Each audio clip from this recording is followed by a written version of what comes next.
Hello, everyone. So there was a lot of topics that stood out to me over the course. Some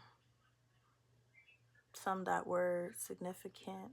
I mean, they're all significant in their own ways, but some that really changed my perspective.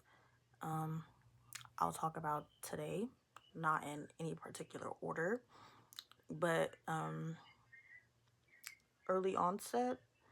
Basically, like that perspective that repeat offenders begin criminal careers at a young age, that really put into perspective that, because most kids, they have, well, depending on what age, firstly, they don't necessarily know right from wrong, and it is on the parents to teach that, but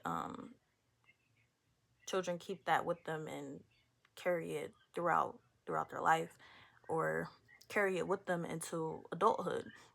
And that's basically what the continuity of crime tells us. It's the view that crime begins early in life and it continues throughout the life course.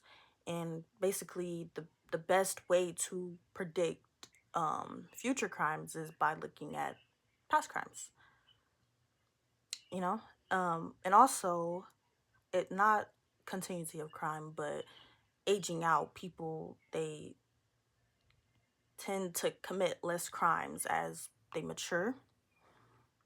And I don't know. I think the whole like age bracket thing and it being able to continue throughout life and it could begin early, that really puts in perspective like why some crimes may happen. Also with expressive crimes, I feel like most of them is for some sort of like gain or power or profit. But expressive crimes, they're committed because they need to vent or they want to vent any built up or just any rage, anger, or frustration. Um, which is kind of like the opposite of rational choice theory, which basically views crime as like a deliberate choice. Um, like it's more logically rather than impulsively, and that they weigh out the potential award rewards or risk. Um, Also, Sigmund Freud.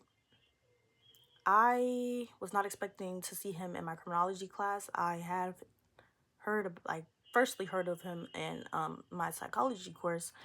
But seeing him in criminology was just like, wow. I'm sure I'm gonna see him in a lot other courses.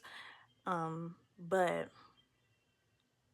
yeah, like I already knew him coming in, so seeing that, it just really stood out to me. Seeing that he made contributions to CJ as well, with his eros, basically like the life instinct, and I don't want to say this wrong, Trenthos, the death instinct, which basically produces self-destruction, and it can be expressed externally through like violence or internally, um, by like alcoholism or suicide.